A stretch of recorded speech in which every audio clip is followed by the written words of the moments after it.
Well, hello. We're going to continue the unit on factoring quadratics, and we're going to be looking at the roots and the zeros of a quadratic function, and we're also going to be looking at it with the graphing calculator. This website at the top is the site that I used to find this. I just typed in TI-83 online. If I can find one for Casio, I will do a video for that as well. So we're going to start by turning this on.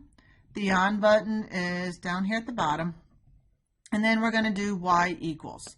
So when we do this, y equal is where we're going to put in our information. So we're going to put in this function, this quadratic, y equals 3x squared, and then we can graph this. When we graph this, we see very clearly that there's only one root. You probably can already tell just by looking at this that the root here is 0. Okay, so there's 1, 0, 1 root. So we are going to actually confirm that. Earlier I had changed my table. Let me put this right here.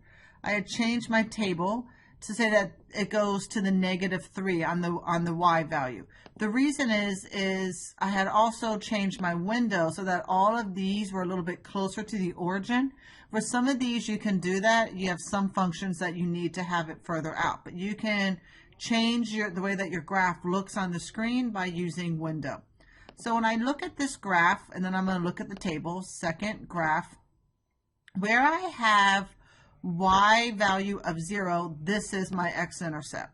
So right over here, y is 0, x is 0.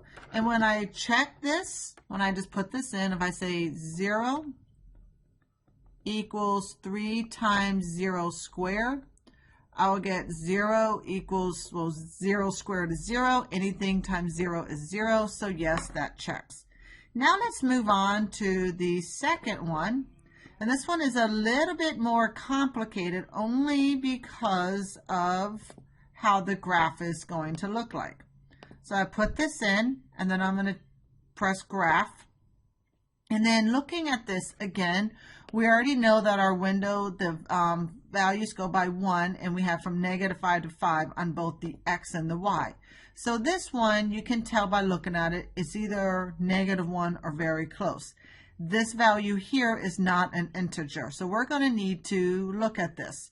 So we can again also go to table, so second graph, and where we have this y value of 0, we have an x value of -1. So we know that one of our roots is, -1. So we need to figure out what the other one is. We can see here where x is 0 and then x is 1, we have -2 and 2, so it's close to this. So let's go ahead and figure out the exact value. So press second trace for the calc key, and we want to find the 0, so you can just press 2 on the calculator. Now we will need to figure out the left bound and the right bound of this root. So actually, let me start over again here because something didn't. I didn't like how something happened. So second trace and 2. Okay, so we want to find the left bound. I think I did this. Okay. So here we go. So we got the left bound and the right bound. Now we have, for the 0, we see 0.666667.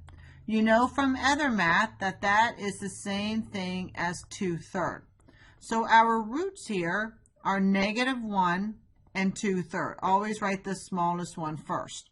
To check this, you would say 3 -1 squared plus -1 minus 2 equals 0. -1 squared is 1. 3 times 1 minus 1 minus 2 equals 0. 3 minus 1 minus 2 equals 0. 0 equals 0. That checks out. Same with the 2/3. So here let x equal 2/3.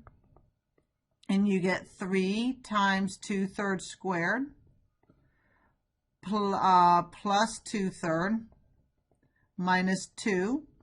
2/3 squared is 4/9, so 3 times 4/9 plus 2/3 minus 2 equals 0. Let me go down a little bit. Oops. Sorry. Then need more room. 3 times 4/9 is 4/3 plus 2/3 minus 2. I put that minus 2 twice, sorry. And then 4/3 and 2/3 is 6/3, which is 2. So 2 minus 2 equals 0. 0 equals 0 checks out. So both of your roots here, you have -1 and 2/3. So this is just a little bit of help with the calculator. I hope this helped you a little bit. There's some notes in the lesson with these images that you can also look at for more assistance.